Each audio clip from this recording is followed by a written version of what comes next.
Imagine waking up tomorrow morning and finding out that $1 billion is missing from your country's bank. No explosions, no masked robbers, no mobsters, just some few lines of code. In 2016, this actually happened. Hackers tried to steal $1 billion from a bank. But this wasn't just any other bank, this was the central bank. And the hackers had never touched the vault, never been to the building, but somehow they convinced the Federal Reserve of New York City to send them money. But the crazy part is, while all this was happening, no one noticed that the money was vanishing. By the time investigators realized that the money was disappearing, tens of millions of dollars had already been lost, and that the hackers involved in this attack were working with the government. You see, when someone thinks of a country's money, they imagine money, stack of cash sitting somewhere in a vault, pile of gold, armed guards. But that is not how it works. In fact, money belonging to countries all over the world, billions of dollars, don't even sit in that same country. They sit thousands of miles away from that country. And a large portion of this money that belongs to these countries sit in one building in New York City. This is the Federal Reserve of New York, one of the most powerful financial institutions on the planet. Countries, financial institutions, central banks all keep billions of dollars here. But what most people don't realize is that when a bank moves money internationally, it doesn't physically move the cash. They send messages, secure messages telling another bank to transfer a given amount of money from the bank's account to another account. And almost every bank on earth uses the same messaging network. A system called SWIFT. Think of it as an email, but for global banking system. More than 11,000 banks across over 200 countries use this system. Trillions of dollars are moved daily through SWIFT messaging system. And the system is supposed to be trusted. So when a bank sends another bank a message, then they execute immediately because they trust the system, which brings a terrifying message. If someone breaks into a SWIFT system of a bank, they don't need to steal the money themselves now. They just tell the bank to transfer the money to whichever account they prefer. And in February 2016, someone managed to do exactly that. They broke into the central bank system of the Bank of Bangladesh and started sending messages to Federal Reserve of New York. Messages that could trigger one of the biggest heists in the entire history. But they had to plan. Investigators believe the hackers entered into the network through an email that was clicked by one of the employees. But once inside the network, the hackers did not steal anything. Instead, they studied the transactions. They studied how SWIFT messages were created. They studied how employees logged into the system. They were mapping the entire bank system. But eventually, a malware was found. A malware which had only two roles: create fake SWIFT messages and delete the entire transaction history. That way, no one could know that the money is going. The attackers waited for the perfect moment to strike on a Thursday night. Why Thursday though? Because Thursday in Bangladesh, weekends start on Friday. So that meant the hackers had 2 days to execute the $1 billion heist plan. The workers won't be there for the whole weekend, and no one will realize what's happening.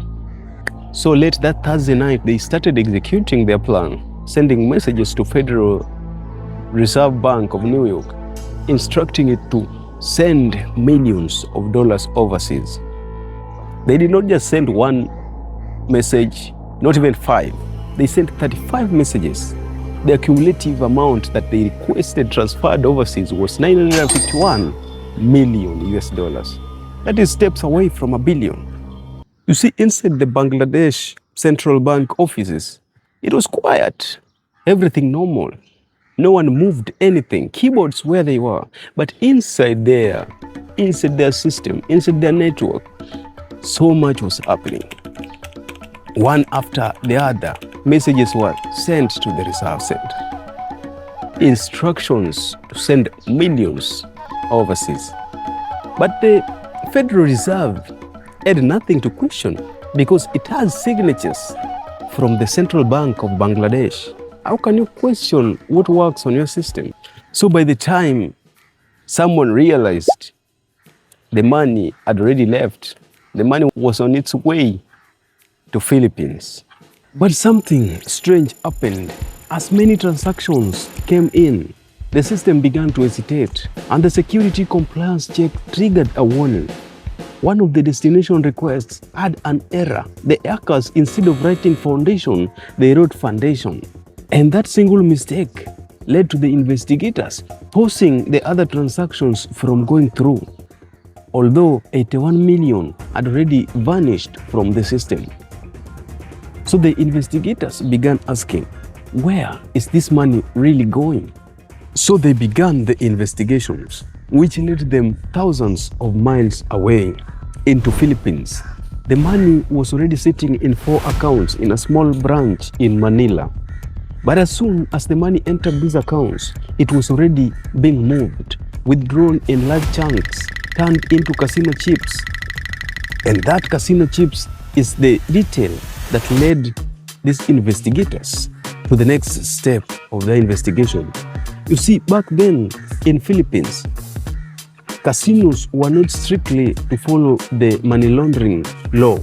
So that meant that if someone walked into a casino with a large amount of money, they could gamble, buy chips, cash out, and the money would appear clean. So when the investigators started tracing the roots of this money, the $81 million, a large portion of it had already disappeared into the system. Some changed into other currencies, some used in gambling. That led to the investigators using a different approach on this matter. They soon identified a middleman, the man associated to the casino, the man who helped move the money through gambling tables, through financial intermediaries, but he claimed he didn't know the money was stolen. But then, the damage had already been done. By the time the investigators reconstructed the trail of these hackers, they had already been gone. The money had already disappeared into a maze of international accounts, gambling chips, different currencies. But then, the investigators eventually realized that the malware that was used in this attack had fingerprints. Fingerprints that led to a group of hackers, a group that had already been associated with very many sophisticated attacks on the planet, the Lazarus group. When they dug deep, they realized that the attack was not unique. Vietnam, Poland, Ecuador had already reported such intrusion attempts. And the analysts also realized something that led them to view this whole attack very differently. The group Lazarus was associated to a government, the government of North Korea. After the heist was finally uncovered, questions were raised. If hackers managed to penetrate one of the most secure systems in the banking, what else could they do? If they almost moved $1 billion, what else could they do? Trust between banks became weak. Even though the security system has upgraded since 2016, the money movement tactic still are the same. The hackers were never found, and only a portion of the $81 million was found. And up to today, this remains one of the biggest attempts in history. If it succeeded, it would have been one of the biggest heists in history. Thank you.